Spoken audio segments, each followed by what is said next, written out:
Halo semuanya, kembali lagi dengan aku Fani. Setelah sekian lama menunggu, akhirnya keluar juga nih ya video ini. Nah, yaitu penerapan greenhouse pada industri pertanian. Kalau kalian lupa, boleh klik dulu link yang ada di sebelah kanan atas untuk nonton trailer sebelum masuk ke dalam pembahasannya. Nah, mungkin kita perkenalan ulang ya. Aku, Fani Lorenza dengan NIM 29 bersama dengan dua teman aku yang lain. Aku Chris Evander Wijaya dengan NIM 1. Dan aku Valencia dengan NIM 22. Kami bertiga merupakan mahasiswa Teknik Industri Universitas Tarumanegara Angkatan 2019. Sekarang udah kenalan, nah kita bahas dulu kali ya, apa sih itu greenhouse? Nah, greenhouse itu udah pasti nggak asing nih sama telinga kalian. Sekarang kita jelasin yuk apa itu pengertiannya. Jadi, greenhouse adalah teknik yang digunakan untuk menciptakan kondisi lingkungan yang menguntungkan bagi tanaman dengan otomatisasi. Nah, umumnya greenhouse yang dilakukan dengan ukuran yang relatif lebih kecil atau ukurannya sedang. Tapi, nggak jarang juga nih ada yang membuat greenhouse dengan ukuran yang cukup besar. Dari mana nih awal mula greenhouse? Yuk, simak penjelasan berikut ini.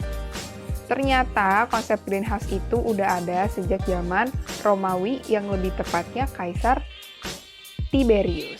Nah, sang Kaisar Tiberius ini menuntut timun Armenia dari tukang kebunnya. Karena tidak mungkin terus-menerus mengeluarkan biaya untuk mendapatkan timun tersebut, akhirnya tukang kebun Kaisar Tiberius ini membuat sistem yang mirip dengan greenhouse untuk menghasilkan timun Armenia. Nah, akhirnya sistem ini mulai sering digunakan dan berkembang sampai titik di mana greenhouse modern ini ditemukan di Italia pada abad ke-13 dan semakin menyebarlah konsep ini. Nah, meskipun berhasil untuk menghasilkan timun Armenia, ternyata gak semua tanaman bisa menggunakan konsep greenhouse. Loh, kenapa? Nah, karena dengan menggunakan konsep greenhouse, banyak nih yang harus diperhatikan dan dipertimbangkan.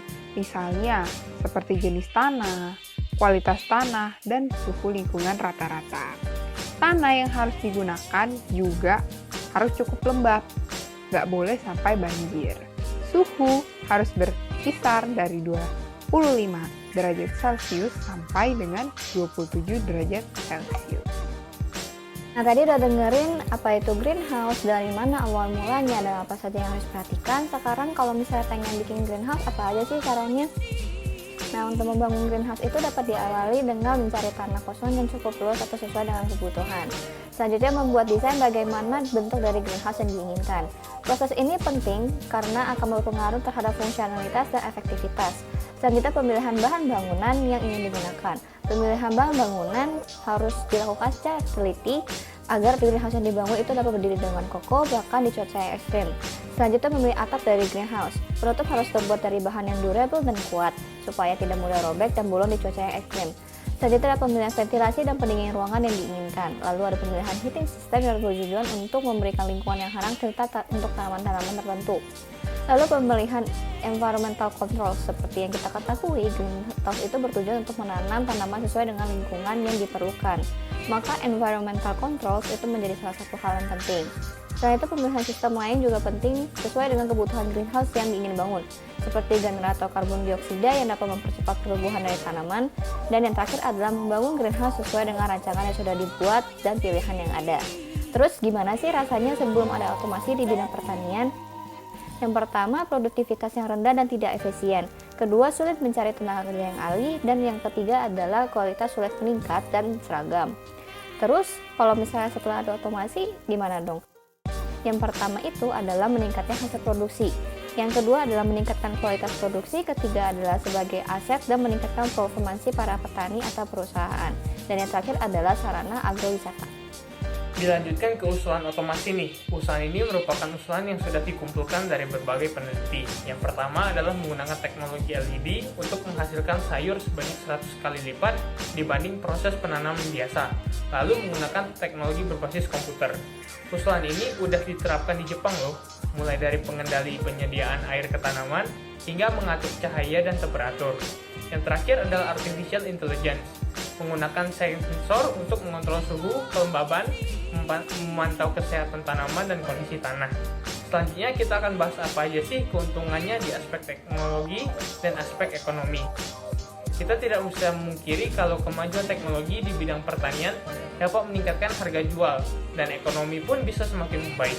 Masyarakat bisa menikmati hasil pertanian dengan kualitas yang terbaik dengan harga yang terjangkau. Selain itu, teknologi juga membuat banyak inovasi baru dalam greenhouse yang lebih efisien dan modern. Jadi, selain meningkatkan rasa kepuasan pada masyarakat, greenhouse ternyata juga meningkatkan taraf hidup para petani ya. Lanjut ke aspek teknologi, penggunaan teknologi dalam bidang pertanian semakin berkembang seiring dengan berkembangnya zaman.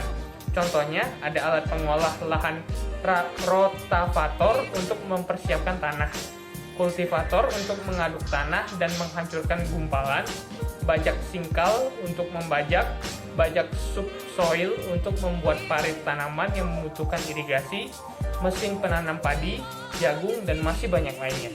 Jadi teknologi itu bukan hanya berkembang dan bermanfaat di dunia manufaktur, tetapi juga di bidang pertanian ya. Ada manfaat, ada konsekuensinya juga. Dari tadi kita udah bahas kelebihan penerapan otomasi pada industri pertanian. Terus konsekuensinya apa? Dapat mengakibatkan pengangguran di mana pekerjaan yang seharusnya dikerjakan secara manual oleh manusia sekarang digantikan dengan otomasi untuk meningkatkan efektivitas dan efisiensi. Selain itu, konsekuensi lainnya adalah memerlukan biaya yang cukup besar. Mulai dari membeli alat-alat hingga perawatan dari alat-alat tersebut akan memerlukan biaya yang tidak murah. Oleh karena itu, diperlukan perencanaan yang tepat dalam penerapan otomasi pada pertanian. Kembali lagi dengan aku. Ada aku di pembuka, artinya ada aku lagi di penutup. Sekian dari penjelasan kami di video ini. Semoga video ini bisa membantu kalian semua ya. Terima kasih dan ketemu lagi di lain kesempatan.